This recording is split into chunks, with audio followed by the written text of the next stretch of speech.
YouTube-ski, what it do-ski? We are back with the one and only Kirby. Yes, we are back again. Y'all know this face. She has been on our platform many of times. I think the most. Definitely. Yeah. Really? Yeah. Oh, wow. Because all of our DC ones. Oh, yeah, and then okay, our yeah, that first makes one, sense, And then yeah. this one now. Mhm. Yeah. So we said we would have you back. We weren't lying, obviously. Yeah, for real. So what's been going on, Kirby? Give us a... This is really just going to be a catching up with Kirby episode, okay? Yeah. Not too much. I mean, no, like, where do I begin? Okay, so what was the protest? That was in September. Yeah, that was so much fun. Yeah, it was a lot of fun. Yeah, I actually can't wait for the next one.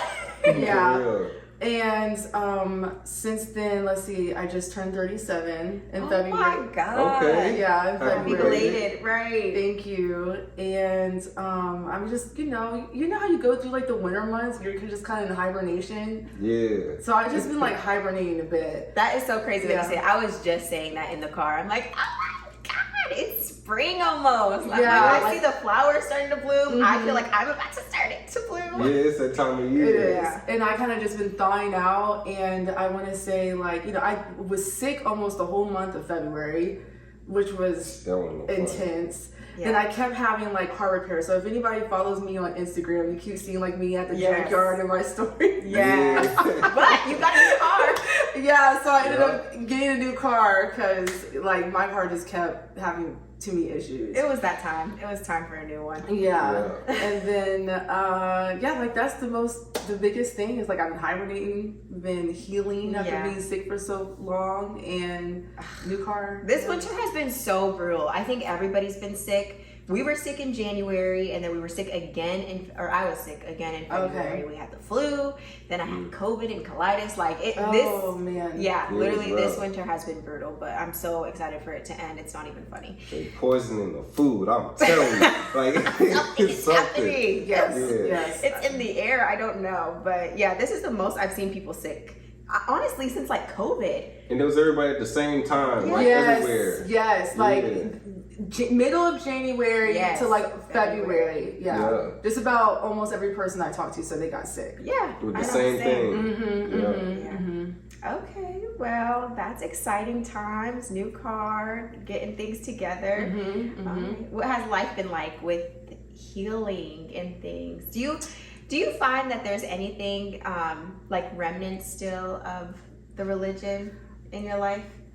Just like, okay, the other day I was just thinking, I can't remember who I was talking to, and they were like, oh, these are my godparents. And I remember thinking, shoot. like, Jehovah's Witnesses we're always told not to have godparents. I forgot I about forgot that. about that. So it's yeah. like, Just random little stuff. things kind Yeah. of just like, godparents, you Right. know? And I remember like this one family in our congregation kind of joked, and they were like, if we were, allowed to have godparents, like we would be your godparents, Kirby. Yeah. Like saying that to me and my brother and sister. And I just remember like thinking like, why aren't we? And then like it was explained to know. me like I don't know if this is what was, or if you remember this, or maybe it was something else for somebody else, but it was just like, it's like having fairy godparents. And it was like a magical, whimsical thing. And, of course, witnesses don't believe in magic and all that kind of stuff. Yeah. So that's what I remember. I was very young, though. So I'm going off like my little young memory with that one. But I know, that's so silly. Yeah. I always felt like there was a problem in the name, God. Like blasphemy or something like that. Yeah, Oh, because of the okay, name okay. God. But Right, yeah. Don't I fuck with had a that. godparent. I have Oh, one. yeah. Yeah, but because my mom just assigned one, I guess. I don't know. Right, yeah. I guess okay. I have to actually look it up because I don't remember, but I think Yeah. it was just taboo to say. Yeah, I something just like don't that. even think, like, was that even in, like, written down anywhere? Right. I wasn't word out. I don't know. I Right, don't remember. yeah. Y'all let us know. Right. And I'm trying to think of something else that kind of like triggered me the other day, like, or like maybe like a week or so ago. If I think of it, I'm gonna mention it because I was just like, what? I forgot that's like not a name either. Yeah. So, I just think about like, I think it was yoga. Oh, yeah. And so like some yoga classes are actually legit yoga classes, right? Yeah. Where they're doing the ohms and the ahs and the different sound bowls and right, sound baths. yeah, and like the different finger movements. I've never really experienced that. But then other yoga has just been like stretching. Yeah. And you might just say like namaste at the end of it or something like that. They call it yoga. That's so true.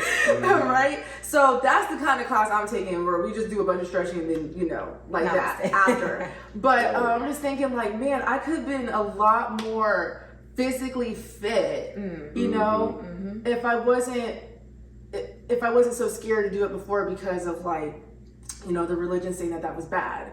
I know, that was something that was so silly to us, like the yoga and the meditation, because we've actually done other types of yoga classes. And then just recently we went with ex-Jehovah's Witness and we did a yoga class with him. It was called like trap yoga, but it was so... Oh, that sounds fun. Oh my God, it was so much fun. And it was intense. Like we had worked out in the morning and then went to the trap yoga class.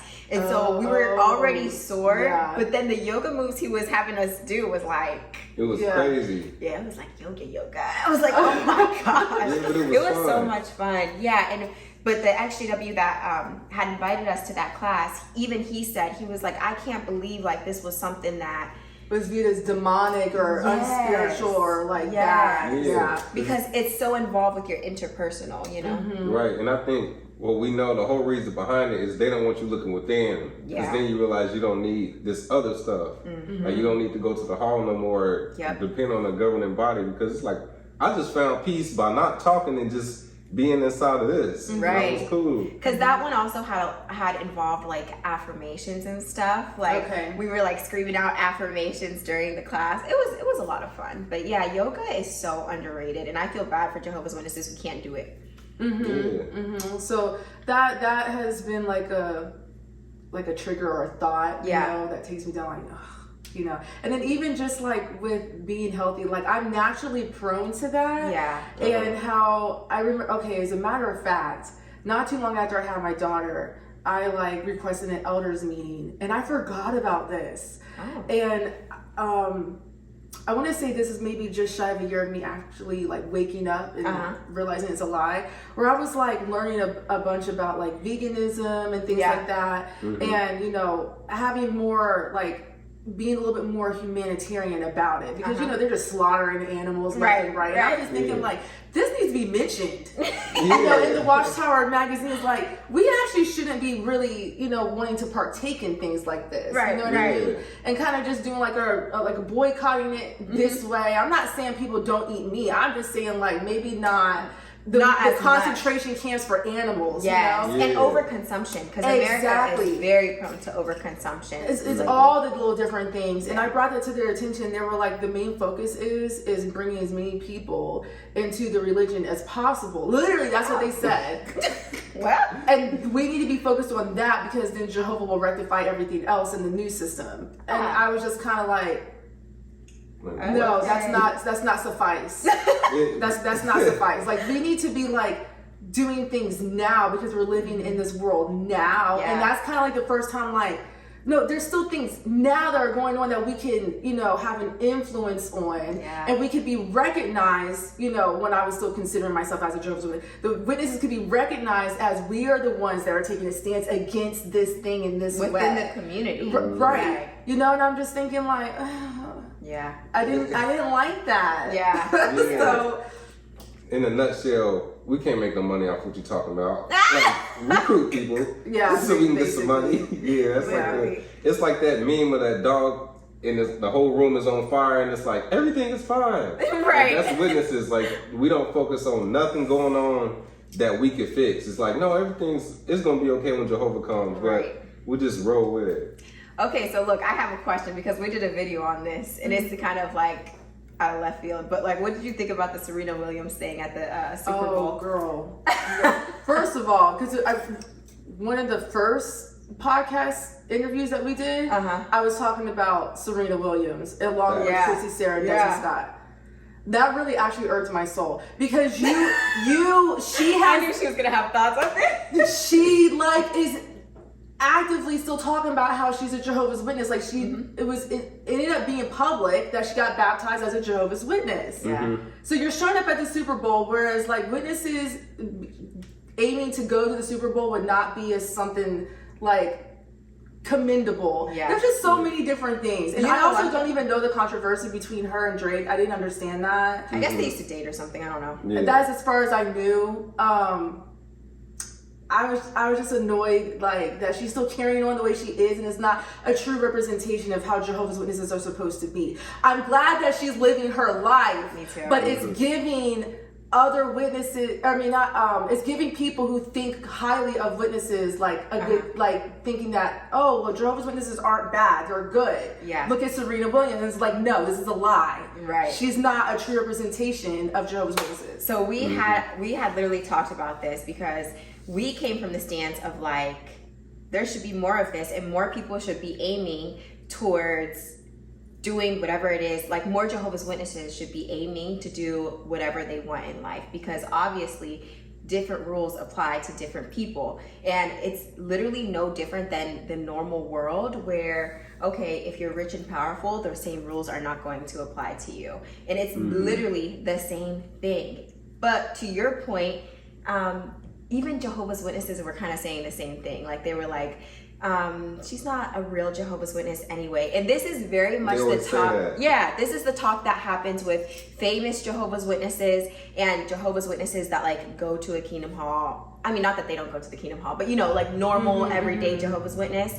They are always saying these people aren't true representations of witnesses. Like they shouldn't even be able to call themselves Jehovah's Witnesses. They said the same thing with Cat Williams, remember? They said the same thing with like the Jacksons, all of them. They're like, they're not real Jehovah's Witnesses. But they are all, anybody who believes in that stuff is a Jehovah's Witness. In a nutshell. Especially when they take the step to get baptized in it. Yeah, so if you believe in it, that's what you are. Just like, that's how they look at anybody else in any other religion. If you believe in Jesus, you're a Christian. Yeah. Believe in Muhammad, you're Muslim. If you, whether you follow the rules 100% or not, you believe in that stuff. You're a witness to every, even like when my mom was disfellowshipped. Yeah. To us, oh, she's not a Jehovah's Witness, but to worldly people, like, oh yeah, she a Jehovah's Witness. Yes. Like they don't know nothing about the disfellowship, but it's like you be going to that hall, you believe that stuff, you one of them Jehovah's then. Yeah. It really does annoy me because it's just like there'll be people like, but I really like them, so like, you know, there doesn't seem anything wrong with their religion. And I'm just like, because they don't know. You don't know. Yeah, you do not know. Yeah. And so that's the part I'm like, it's misleading. And I don't like the misleading part. Yeah. You know? And then she's over here standing up for the LGBT community, which I don't think is a problem. Okay? But Jehovah's Witnesses would never do that. Yeah. They just had a skit done on the broadcast where a girl, I think a girl was at work and she was refusing to go to the Pride parade. And it's just like, wow. And I'm just like, but Serena Williams is doing what she's doing. She paying that paper, that's why. You know? Right. I'm just like, why did you even sign up to do this? I'm very confused. I would just love to just genuinely, it's not like I don't like her, okay, personally. I just don't like the misleading part. And same thing with Chrissy, Sarah, and Desmond Scott, because a lot of people coming at me on my TikTok about that. Like, right, because your girl has got 400,000 views now. It's Remember whenever we were in DC, it started going crazy. And so people were like, oh, you're jealous. Oh, you know, you're this. And then there's other, you know, people who are still believers. They're like, oh, she's not whatever they saying, or I'm just like, okay. I'm like, people are like, oh, you're gossiping. I'm like, no, I'm actually stating facts. I was painting a scenario. Anybody that like saw the full podcast. But remember, I accidentally pressed it too soon. Like I wasn't finished editing it. Yeah. Because you can even tell at the end that like cut off. Yeah, I was just like, oh my god. But I just let it go. You have to, because once people decide something in their head, like that's just their stance. Yeah. That's what it is. You know. That we see that a lot.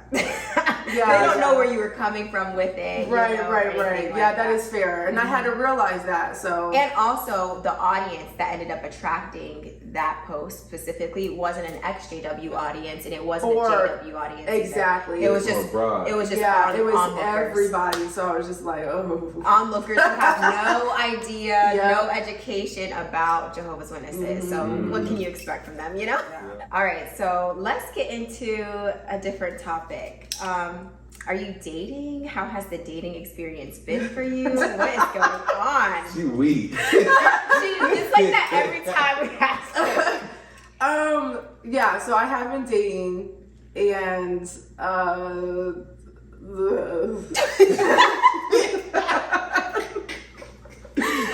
is so funny asking people like who are dating, like what's going on. Everybody be having the I don't same even know. reaction. Okay, really? Like, Okay, good. Because I'm like, I don't even know where to start. So I'm the type of person because of my age, and I know I want to be married. Okay, so. Right. You don't look like you're 37. I mean, 37 isn't old, but you're dating in your late 30s. Oh, yes. So it can be a little challenging, but I found some like tips and tricks that work for me. Okay. And I date several individuals. I don't just date one person. Yeah. So I get to know, and I feel like everybody thinks dating is different to them. So dating may incorporate sleeping with a bunch of people or whatever, but that doesn't necessarily mean that for me or whatever. But I'm getting to know multiple different individuals, and kind of like in that moment in time where I'm sharing energy and time with that person, like, can I see myself with this person? And then I'm vetting them and, you know, kind of doing that whole thing. So I noticed that trend a lot with like women in their 30s for sure, but like women who are a little bit older, they definitely, you're making the best of your time, you know, like you can't really put all of your eggs in one basket, so to speak, because then if it doesn't work out, it's like, oh my gosh, I just wasted all of this time with this person just for it to go nowhere, versus being able to have like multiple options and whoever sticks out the most. Yeah, we call that talking to. Yeah, talking to. Yeah, like talking this, to. well, it just depends on everybody's lingo. Like dating, been like, so some people they think relationship, like in a relationship, and then talking to is like you're not in a committed relationship with nobody. Like you might be texting or hanging with this person and this one, and you know what I'm saying. Some people call it dating or exclusively dating. Like once you're exclusively dating, then it's like one person, you know. Right. So to me, that's like a boyfriend or girlfriend thing. Yeah. And I don't believe in boyfriend girlfriend thing anymore. What? Break that down. Break it down. I think we touched on this a little bit. I'm 26. I don't know nothing about this. Oh, okay. And he just turned, like, he's in his fresh 30s. So. Okay. I guess it's just because, like, I learned that that's like a new concept. That was something that was marketed here, especially in the Western world. And it's a way to capitalize off of people. Like the whole diamond ring, and like diamonds. So it was just like a whole breakdown. And like, it really took me down like this path because I'm like learning about dating. Because in a rabbit hole. Coming out as a Jehovah's Witness, I was I hate saying the word naive because I just genuinely just didn't know. And a lot of people don't know. And I don't like the word naive because it seems bad. Like it's like you choose to do it. No, I just genuinely just didn't know. It's not like we were taught. Yeah. And I remember going to school with a bunch of like, you know, it was the white girls. I'm being honest. It was the white girls who were talking about, and I was like in 5th and 6th, in middle school age. Okay. And they're talking about how their boyfriends are coming over to the house and their mom's making this special dinner for their boyfriends to come over, and they're having dinner. And I'm thinking like, what? Yeah. You know, I never heard. It was foreign. Yeah, I never heard of a Spanish black girl, an Asian girl talking about their boyfriend at that age, especially, is allowed to come over and their parents know about it? No. That's crazy. Fifth grade? Yeah, yes, 5th grade. I remember this one girl specifically because I remember I ran across her because I grew up in the Midwest and we always vacationed in Panama City because Panama City was like my second home. Right. So I saw her and her mom and my glasses broke anyway, and I remember telling my mom, like, Mom, that's the girl whose boyfriend is allowed to come over and have dinner. For real. And my mom was like, you know, kind of like, okay, whatever, you know. So they learned how to date early. Yeah. So it's just like, and then I learned kind of that goes into the TikTok video that I had sent you. Yeah. But it was talking about how like white people and black people date differently. And you can break it down a little bit because they don't know what I mean, it's kind of, I have a hard time articulating because and this is like my daily rant that I try to articulate elegantly as I possibly could. So basically, I remember it talking about how black dating in the community is very different for black and brown people. Right. Because, at least in America, especially, the in the Western world. Yeah. Because for one, black communities and brown communities have gone through things like mass incarceration. A lot of oppression, different levels of oppression on the woman's side and on the guy's side. Yes. So because of that, we're told to date like white people, but we can't because we didn't have the same opportunities as white people. It's different. Even in this now age where it seems like men and women are against each other, you know what I mean? Yeah. Especially in the black community. Yeah, exactly. All the podcasts and things talking about men and talking about women and stuff. And in reality, it has nothing to do with black men and black women being against each other, and it's more so about the policies that were put in place before that didn't really help nurture the black family to thrive or for that to even happen in the first place. Yes. Even the women having to now wanting, okay, I need my black man to be a full provider by this age and stuff. And it's some of those things are just not going to happen at that time. You know what I mean? Because black women are also very tired because even back then they had to be at the home and then also be working and not making a wage. They were working, not making wage. So now everybody is tired, and that's where the dating differently came into play. Whereas white people, they were able to be given, they had laws where they were able to have land. They had different kinds of money to help them be able to get their first homes, to where brown and black communities did not have that. So now we're in the age where things are just changing a lot. And these communities wanted, it's funny because we went to a comedy show last night and they were kind of talking about that too. Remember the lady? She was like, these girls nowadays, they want you, second week you're dating and they want you to be paying for their rent and paying for this, that, and the third, We didn't used to be like that. I got what you need over here, black man, okay? It was an older lady. It was an older lady. Talking about older men, leave them young girls alone. I got what you need. I got glasses, reading glasses for you. I got heart medicine. I got all that. Quit messing with them young girls. But no, it's so true. All of these things came from a system of oppression. Even when black communities and brown communities would get their own, all around the world, there have been places that have been completely destroyed. You look even here, Oscarville, where Lake Lanier is currently at. Oscarville literally used to be a black community, and they went in and they burnt it down and then covered it with water. And there's actually all kinds of lakes and cities like that all across America that used to be these black communities that were destroyed. So it's every time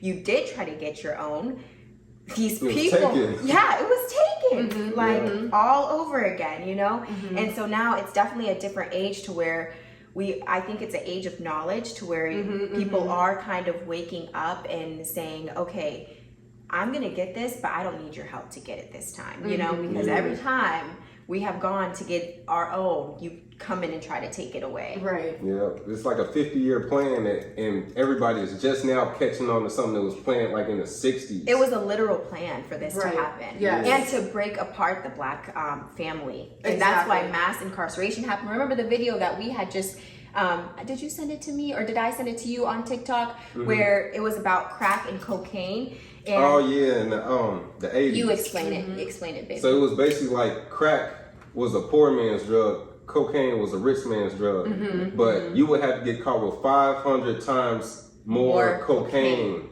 to get the same amount as a crack rock. Oh no, I did not know that. Crack rock. No, I never knew that. Yeah, so say everybody in the black community can get crack, it's cheap. But if you get caught with crack, it's people still doing time from the 80s that got caught with crack. But to get caught with cocaine, black people didn't really have cocaine. And so cocaine was a white man's drug. Exactly. It's still more expensive. Yeah, so a lot of people... Even though they're chemically exactly the same. Yep, so the whole community was destroyed. So everybody that owned businesses, they either got on crack or their kids couldn't take over the business because they were either on crack or in prison for selling it.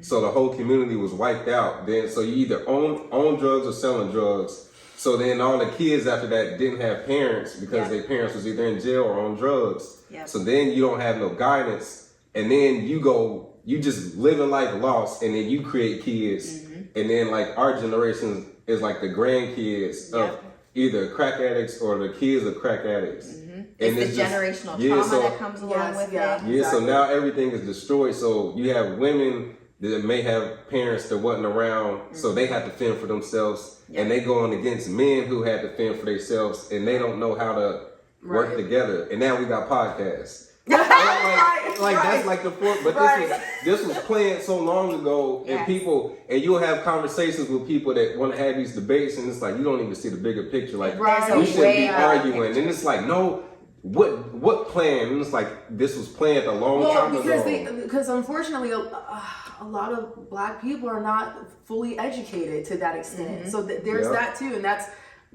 about their own history. That's exactly. It's you have to know the history of it prior to being able to even see the bigger picture, to create the healing space to be different. But the people who do know, they know, and that's why like a Black woman and a Black man, they are always going to be under attack. And then if they get together, even more so, because it's like you were able to overcome all of these traumas and build something for yourself. So it's really dope living in Atlanta, I think, because we see a lot of that, of like Black families, you know, and not the Black families that the media tries to depict, but we see Black, successful, healthy families, you know, and it's just, it's kind of mind-blowing. It's very nice.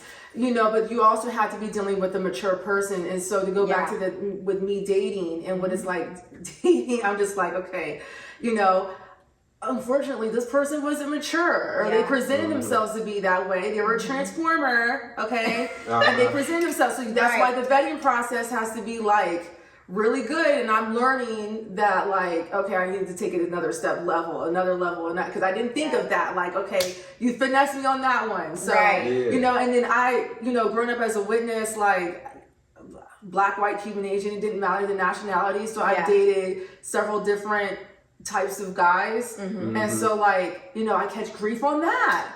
For dating other outside of Black men. And I'm just like, okay, and not even from ex-witnesses or actual Jehovah's Witnesses, just people who are not in that world, or you know what I mean? And I almost said worldly people. I'm sorry. 2019, the end of 2019, I'm still kind of. We're still, you know. But yeah, it's just like, okay, and they're like, well, why don't you want to like or get with a Black man or date a Black man? I'm like, I have, several times. Like I've dated more Black men than I've ever dated than a Spanish man or a white man or whatever. So it's just like, you know, I go where I'm appreciated. That's That's what you're exposed to. Like if you grew up around diversity, you are more likely to be comfortable with diversity versus if you only been around this group. Like that's what's familiar.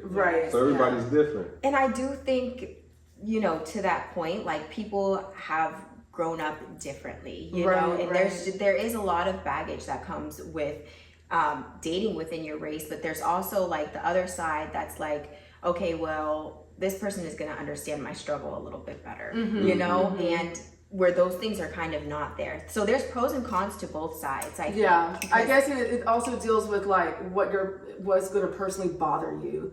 Like, you know, like one of the girls that I went to this like birthday party, and one of the girls was like, but I just feel like they're examining, like if she was dating a white guy or whatever. She's like, I just feel like they're examining me like under a microscope. And I was just like, that's interesting. I've always saw that as like they're in awe of me, not examining me. Like they're admiring me, and they've never seen it before. And they like, they're going to ask questions. There's things I'm asking questions about too.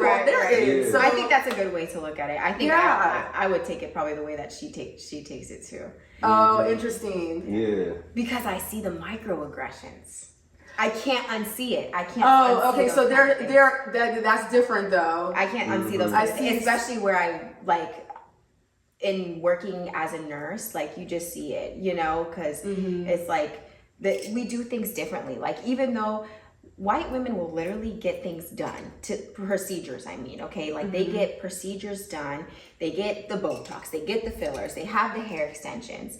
But you come around as a brown or black woman and you're wearing a wig, and that's like, now you're gonna catch flack for all the, oh, that's not even her real hair, or oh, her nails are too long, or like, it's just a different culture. Yeah. That's what it is. It's a different culture. Mending the cultures. Yeah, okay, I get that. But when I'm dealing with the person I'm actually dating, the microaggressions I don't necessarily get from that person. I get from like their family. Yeah, that's what I couldn't deal with. I'm not saying the person. I wouldn't be able to deal with the freaking family. Like, yeah, you're about to make me decide. Come out of me. But I don't know. I guess I'm just used to it. I don't pay much mind it, and I feel like they're kind of just like, well, I feel like I confuse white people. I confuse them. Like we all do. Did that just really go over her head? Because I'm not feeding into it. I'm just not like.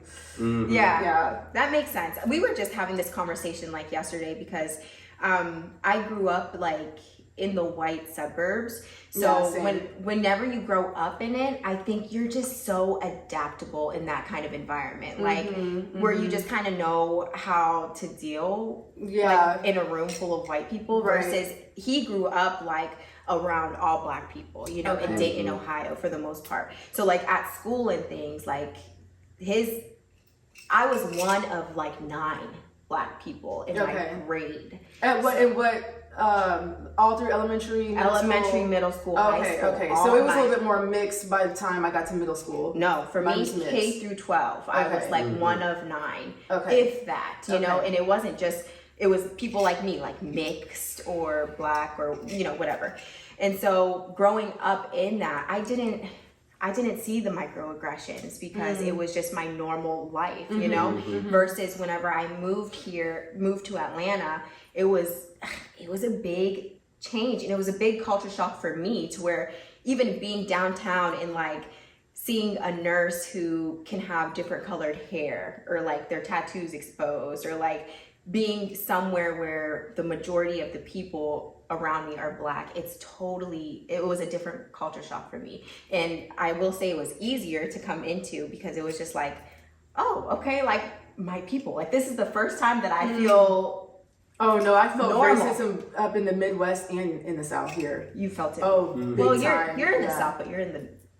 Like no. I've only been here for just in the recent. Most of the time I was living in like closer to Atlanta, like Alpharetta, Johns Creek. So me living where I am now is new. So it is a deeper level of, you know, you're seeing Confederate flags. Yes. Oh my God. When we were driving up here, we were like, did you see it in the garage that the neighbor's garage door was open? They have a huge Confederate flag and a Donald Trump flag in there. See, I can't do this. And that's like what they call, like, they'll say a lot of stuff is in Atlanta down here, like the inner city. But once you get to like, they'll say even Austell is next to Atlanta, but the ATA lands like that ain't Atlanta. Or like they'll say like College Park is barely Atlanta. And I noticed like once you get outside the city, you can feel it. You see the change. The vibe just changed. Like, oh, the rural areas it's like definitely. We're in the country. We're out here. This place is becoming a lot more suburban now. Oh, that's good. But it's solid. It's got a long time before it catches up. You know, so I'm just like, oh, okay. So that with the dating thing, I'm kind of just like navigating it, and I've been proposed to several times before, so I can't just stopping you. What's going on? It's not me. Oh, it's not me. Like